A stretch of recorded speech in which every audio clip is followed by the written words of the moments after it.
Hey guys, welcome back to Rocky River 4x4, and today on Mastering the Trails, we're going to be talking about cargo management and all the things you need to know when loading your vehicle. I'm not going to sell you any gimmicks or tricks or products.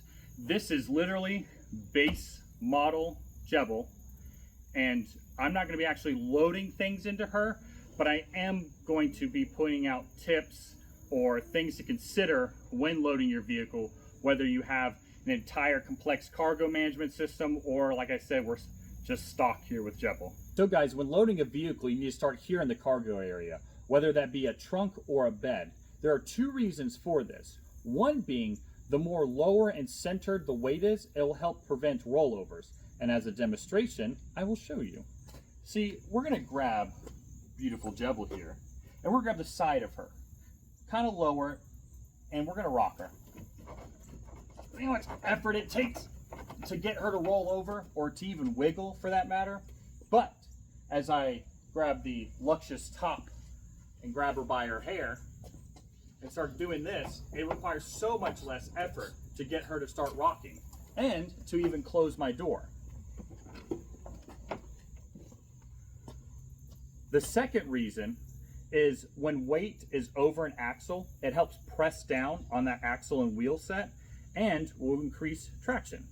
So guys, now that we're in the back of Jebel and sitting in our 90s picture taking position, I do want to point out a few things. One, don't load any liquids on the inside of your vehicle. They can spill and ruin electronics, or if it's gasoline, it might have fumes and now you're higher than eagle tits.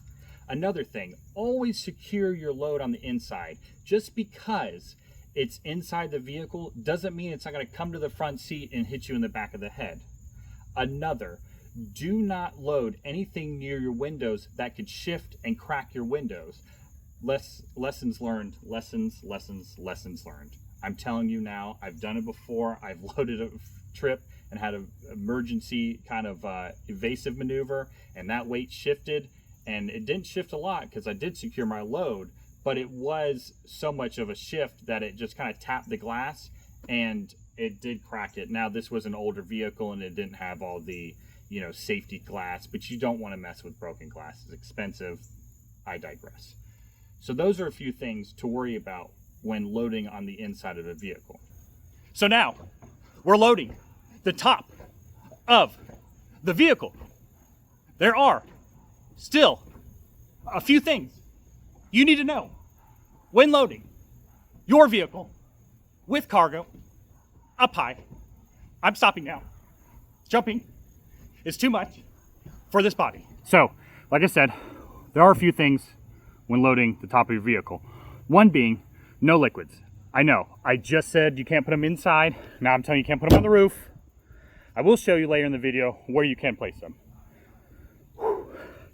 Two, do know the weight restriction of both the roof and the roof rail or rack, depending on what's installed on your vehicle. You can collapse the roof. It's not a lot of weight. You might think 1,000 pounds. No, 250 maybe, 300, 400. There's a wide range depending on what the vehicle is built for, but don't think it just has a ridiculous amount of weight that can be placed on top. Should have jumped. 3, knowing the lowest hanging obstacle on your trail and how high it is compared to how high your cargo sits now. That being said, you can hit branches and or obstacles with your cargo and be fine. But loading your strongest cargo, rather it be a javelin box or, a rock, you can break those branches down and protect the rest of the cargo behind you. And fourth thing is knowing where the soft spots in your roof are. And what I mean by that is I got 2 sunroofs. So I'm not going to put anything touching or anything that could fall and land on the sunroof and break it. There are some vehicles with antennas. There's some vehicles with just random plastic things that stick up. You don't want anything to hit it or fall on it or essentially put your cargo on top of it, press down on it when you ratchet strap it. You got to know these things. You don't want to cause further damage to your vehicle. I'm going to tell you where you can place your liquids. Now, the first position is preferred, which is on the rear of the vehicle. The reason why this is preferred is because you have a less likely to have anything get struck on the rear of your vehicle compared to anywhere else. You do back up, but you're not typically backing into like a tree, or you're trying to essentially back up just a little bit so you could take a different approach or a different, line up an obstacle or anything like that. So, if it doesn't get struck, it doesn't leak, if de facto, better location.